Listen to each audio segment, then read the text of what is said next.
मसला ही कुछ ऐसा बन गया कि भारत सरकार भी इस समय यूक्रेन और रशिया के बीच फंस गई है। दरअसल रशिया एंड यूक्रेन इस समय एक ऐसे कपल की तरह बिहेव कर रहे हैं जिनका ब्रेकअप हो गया होता है। कभी कभी इंटरनेशनल जियोपॉलिटिक्स में भी हमें इस तरह की बचकानी हरकतें देखने को मिलती हैं। कुछ दिन पहले मैंने आपको बताया था कि भारत सरकार दुनिया की 73 कंट्रीज के एम्बेसडर्स, कॉन्सल जनरल्स और डिप्लोमेट्स को महाकुंभ मेले में स्नान करवाने के लिए एक स्पेशल प्रोग्राम कर रही है। सभी देशों के डिप्लोमेट्स को बड़े हनुमान मंदिर के दर्शन करवाए जाएंगे। संगम तक यात्रा के लिए 140 स्पेशल बोट्स का इंतजाम किया गया है और डिप्लोमेट्स को पवित्र स्नान की लोकेशन तक ले जाने में इन्हीं बोट्स का इस्तेमाल किया जाएगा। गंगा में पवित्र स्नान के बाद ये diplomats digital Mahakumbh experience centre में मॉडर्न टेक्नोलॉजी के माध्यम से महाकुंभ की गहराइयों को समझने की कोशिश करेंगे।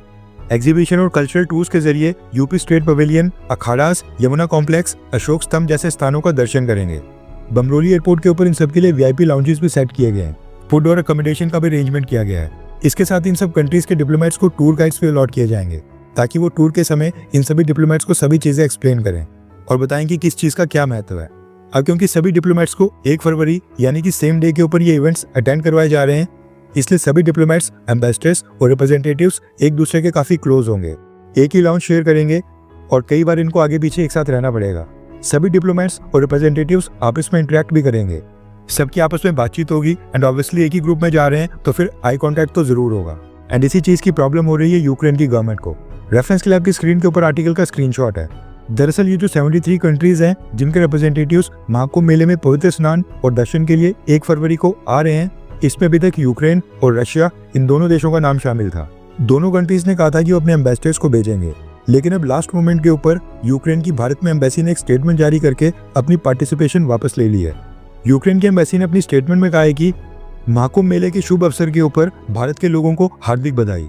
ये भारत के समृद्ध संस्कृति, भारत की विरासत और लोगों के अटल विश्वास का एक प्रतीक है, लेकिन एक एग्रेसर देश के रिप्रेजेंटेटिव्स के साथ पार्टिसिपेट वो नहीं करेंगे और इस बात की बस कल्पना ही की जा सकती है। आगे यूक्रेन ने अपनी स्टेटमेंट में कहा है कि जैसे भगवान हनुमान जी धर्म के रक्षक हैं, कभी भी बुराई के सामने नहीं झुकते हैं, वैसे यूक्रेन भी न्याय और सत्य का रक्षक बनकर हमेशा मजबूती से खड़ा रहेगा और आक्रामक देश के रिप्रेजेंटेटिव्स के साथ बिल्कुल भाग नहीं लेगा। इसके आगे यूक्रेन ने कहा कि रशियन रिप्रेजेंटेटिव्स के साथ भाग लेना इन्हीं सिद्धांतों के खिलाफ होगा, यानी कि हनुमान जी के सिद्धांतों के खिलाफ होगा। इसलिए यूक्रेन के एम्बेसडर इस अवसर के ऊपर भाग नहीं लेंगे। रशिया ने जो यूक्रेन के ऊपर हमला किया है उसके कारण निर्दोष लोगों की सामूहिक हत्या हो रही है, बच्चों को निशाना बनाया जा रहा है, युद्ध के कैदियों के साथ आज की डेट में वहां पर काफी अत्याचार हो रहा है, महिलाओं और बच्चियों के साथ यौन शोषण हो रहा है और यूक्रेन के निर्दोष लोगों का जो रशिया के हाथों के ऊपर खून है ये कभी नहीं धुल सकता है। चाहे ये पवित्र त्रिवेणी संगम के गंगा, यमुना और सरस्वती के पवित्र जलों से अपने आप को कितनी बार भी धो लें, यानी रशिया ने इतने पाप कर दिए कि वो पवित्र स्नान भी ले लें, उनके पाप वहां पर भी नहीं धुलेंगे। अब ये चीज रशिया और यूक्रेन दोनों कर रहे हैं। जिस भी इवेंट में यूक्रेन को इनवाइट किया जाता है उसको रशिया अवॉइड करता है और जहां पर रशियन रिप्रेजेंटेटिव्स होते हैं वहां पर यूक्रेन नहीं जाता है।